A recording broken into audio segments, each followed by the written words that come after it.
Hoy nos metemos de lleno a descifrar algo que es como el lenguaje secreto de la energía, la termodinámica. A ver, ¿se han parado a pensar alguna vez cómo es posible diseñar, no sé, reactores gigantescos o centrales eléctricas con una precisión milimétrica? Pues no, no es magia. La respuesta está en una sola palabra: termodinámica. Y es que, en el fondo, la termodinámica no es solo un montón de leyes y fórmulas. Es mejor pensar en ella como un lenguaje completo. Tiene su propia gramática, su propio vocabulario, y es el que permite a la ingeniería, bueno, pues dialogar con el mundo físico. Y aquí viene lo que es, para mí, alucinante. Es un lenguaje que describe el mundo sin tener que mirar ni una sola molécula. Funciona a lo grande, a escala macroscópica. Le da igual lo que haga cada partícula por separado, porque puede predecir el comportamiento de todo el conjunto con una exactitud que de verdad asusta. Venga, vamos al lío. En vez de volvernos locos con el caos de billones y billones de moléculas moviéndose por ahí, este lenguaje se centra en lo que sí podemos medir fácilmente a gran escala. Hablamos de cosas como pues, la presión, la temperatura, el volumen, lo que podemos ver y tocar, por así decirlo.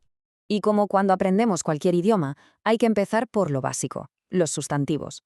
En nuestro caso, en termodinámica, esto se traduce en una cosa: definir con una precisión casi quirúrgica qué es exactamente lo que estamos estudiando. El primer concepto clave es el de sistema. Y no es más que eso, la porción del universo en la que ponemos el foco.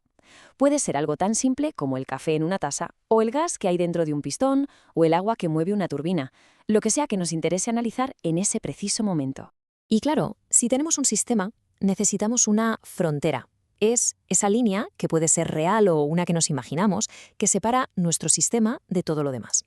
Y ojo, porque cómo sea esa frontera, si es rígida, si deja pasar el calor o no, es lo que va a definir cómo interactúa el sistema con su entorno, que es, bueno, todo lo que no es el sistema.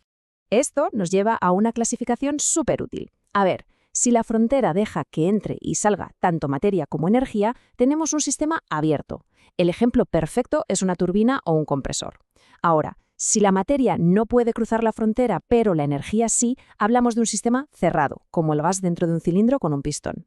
Y ya, el caso extremo: si ni la materia ni la energía pueden cruzar, eso es un sistema aislado.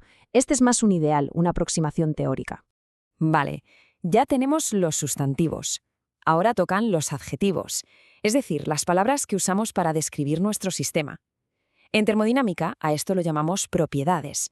Y aquí surge una pregunta muy interesante. Imaginen que describimos un sistema. ¿Qué pasa con esa descripción si, de repente, lo partimos por la mitad? La respuesta a esta pregunta, que parece muy simple, nos lleva a una de las distinciones más importantes de la termodinámica. Resulta que hay dos tipos de adjetivos. Por un lado están las propiedades extensivas. Estas dependen del tamaño, de la masa. La masa total o el volumen total son ejemplos clarísimos. Si cortas el sistema por la mitad, pues tienes la mitad de masa, lógico. Pero luego están las intensivas. A estas les da igual el tamaño del sistema, la temperatura, la presión, la densidad. Si tienes un vaso de agua a 20 grados y lo partes por la mitad, cada mitad sigue estando a 20 grados. La diferencia es clave. Genial. Ya tenemos sustantivos, el sistema, y adjetivos, las propiedades. Con estas herramientas ya podemos hacer algo fundamental: describir el estado de un sistema. Pensemos en ello como una foto, una instantánea perfecta en un momento concreto, donde todas sus propiedades tienen un valor fijo. Pero la pregunta del millón es: ¿para que esa foto, ese estado, esté perfectamente definido? ¿Cuántas propiedades necesitamos conocer? ¿Tenemos que medirlas todas? ¿Temperatura, presión, volumen, densidad? ¿O hay alguna especie de truco, un atajo para saberlo? Pues sí, claro que hay un atajo, y es una maravilla. Se llama la regla de las fases de Gibbs. Esta formulita F igual a C menos P más 2 es como el código maestro de la termodinámica. Nos dice sin lugar a dudas cuántas propiedades intensivas necesitamos fijar para que el estado de un sistema en equilibrio quede completamente definido, ni una más ni una menos. Y para ver lo potente que es, nada mejor que el ejemplo del agua. Fíjense, si solo tenemos agua líquida, es un componente y una fase. La regla nos dice que F, los grados de libertad, es 2. ¿Qué significa? Que para definir el estado necesitamos conocer dos cosas: la temperatura y la presión. Pero, ¿y si el agua está hirviendo? Ahí tenemos dos fases, líquido y vapor. La regla dice que F es 1. Esto es brutal. Significa que si fijamos la temperatura, la presión ya no la podemos elegir, queda fijada automáticamente. Y el caso más extremo es el punto triple, donde conviven hielo, líquido y vapor. 3 fases. F nos da 0, 0 grados de libertad, no hay nada que elegir. Ese punto solo existe a una temperatura y una presión muy, muy concretas. Muy bien, hasta ahora hemos hablado de fotos fijas, de estados estáticos. Pero la vida es movimiento, ¿no? Pues en termodinámica también. Así que ahora tocan los verbos. Es decir, ¿qué ocurre cuando un sistema pasa de un estado a otro? Para entender esto hay una analogía que es sencillamente perfecta, la de subir una montaña. El cambio de altitud entre la base y la cima es siempre el mismo, da igual si subimos por el camino fácil o escalando. La altitud solo depende del punto inicial y el final. Pues bien, eso es una función de estado. Pero, ¿y la distancia que hemos caminado? ¿Y el cansancio? Eso depende totalmente de la ruta que hayamos elegido. Eso es una función de trayectoria. Pues esto se aplica directamente a la termodinámica. La energía interna de un sistema es como la altitud. Su cambio solo depende del estado inicial y del final. Es una función de estado. En cambio, el calor y el trabajo son como la distancia caminada. Sus valores dependen por completo del proceso, del camino que se haya seguido para ir de un estado a otro. Son funciones de trayectoria.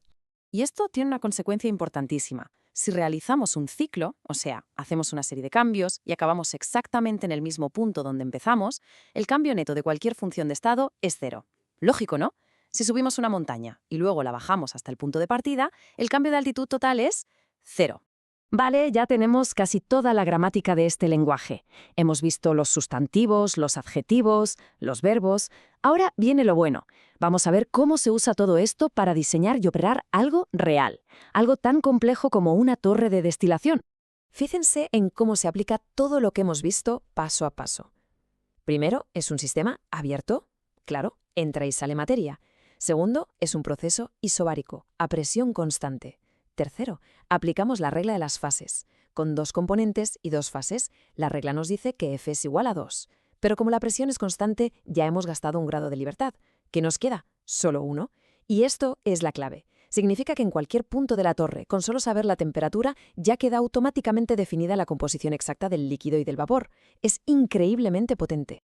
Y aquí está la moraleja de todo esto. Este lenguaje tan riguroso, estas definiciones que pueden parecer muy teóricas, no son un capricho académico. Son las herramientas que permiten a los ingenieros coger un proceso enormemente complejo y convertirlo en algo que se puede diseñar, predecir y controlar con total confianza. Pero todo esto nos deja una última pregunta en el aire.